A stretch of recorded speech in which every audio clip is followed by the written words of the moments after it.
क्या आप जानते हो यूनिवर्स के बारे में जिसे हम ब्रह्मांड भी कहते हैं? तो आज की इस वीडियो में हम ब्रह्मांड के बारे में जानेंगे।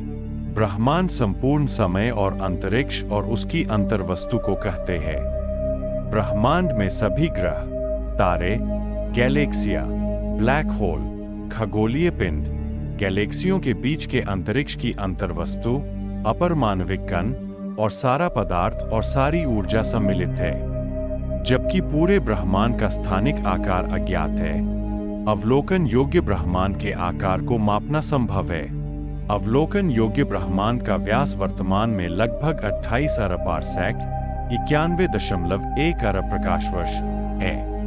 पूरे ब्रह्मांड का व्यास अज्ञात है और हो सकता है कि यह अनंत हो। यूनिवर्सम संस्कृत शब्द ब्रह्मांड से लिया गया है, जिसका उपयोग रोमन राजनेता सिसेरो और बाद के रोमन लेखकों ने दुनिया और ब्रह्मांड को संदर्भित करने के लिए किया था, जैसा कि वे जानते थे। इसमें पृथ्वी और उसमें रहने वाले सभी जीवित प्राणी, साथ ही चंद्रमा, सूर्य, तत्कालीन ज्ञात ग्रह, बुध, शुक्र, मंगल, बृहस्पति, शनि और तारे शामिल थे।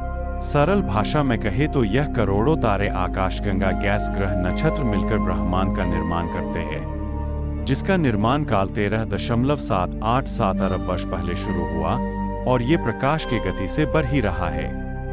बिग बैंग सिद्धांत ब्रह्मांड के विकास का प्रचलित ब्रह्मांड संबंधी विवरण है। इस सिद्धांत के अनुसार अंतरिक्ष और समय 13.787 अरब वर्ष पहले एक साथ उभरा और तब से ब्रह्मांड का विस्तार हो रहा है।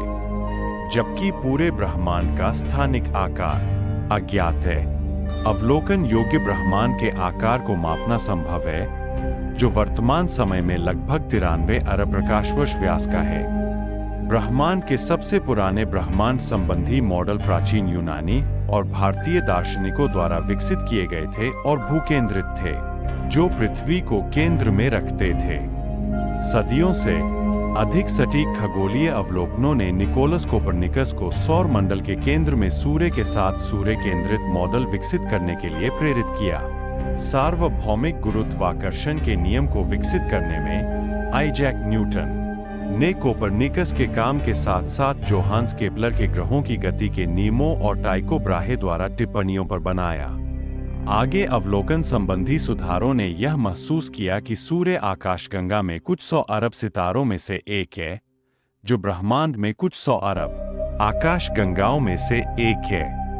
आकाशगंगा के कई तारों में ग्रह होते हैं।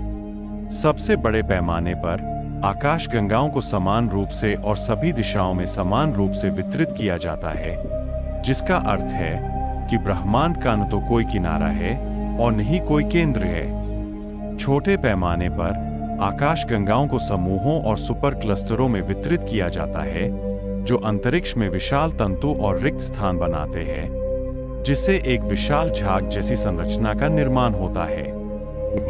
20वीं सदी की शुरुआत में हुई खोजों ने सुझाव दिया है कि ब्रह्मांड की शुरुआत हुई थी और तब से अंतरिक्ष का विस्तार हो रहा है, एक बढ़ती हुई दर से।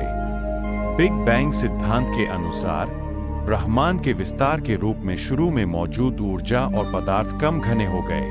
लगभग 10 से 32 सेकेंड में मुद्रास्फीति युग नामक प्रारंभिक त्वरित विस्तार के बाद और 4 ज्ञात मौलिक बलों के अलगाव के बाद ब्रह्मांड धीरे धीरे ठंडा हो गया और विस्तार करना जारी रखा, जिससे पहले छोटे पैमाने पर आकाशगंगाओं को समूहों और सुपर क्लस्टरों में वितरित किया जाता है, जो अंतरिक्ष में विशाल तंतु और रिक्त स्थान बनाते हैं, जिससे एक विशाल झाग जैसी संरचना का निर्माण होता है।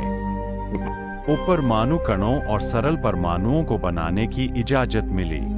डार्क मैटर धीरे धीरे इकट्ठा हो गया, जिससे गुरुत्वाकर्षण के प्रभाव में फिलामेंट्स और वॉयड्स की फोम जैसी संरचना बन गई।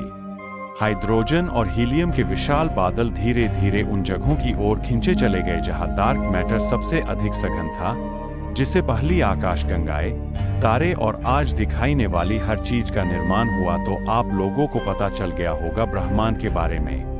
वीडियो अच्छा लगा तो चैनल को लाइक और सब्सक्राइब करें।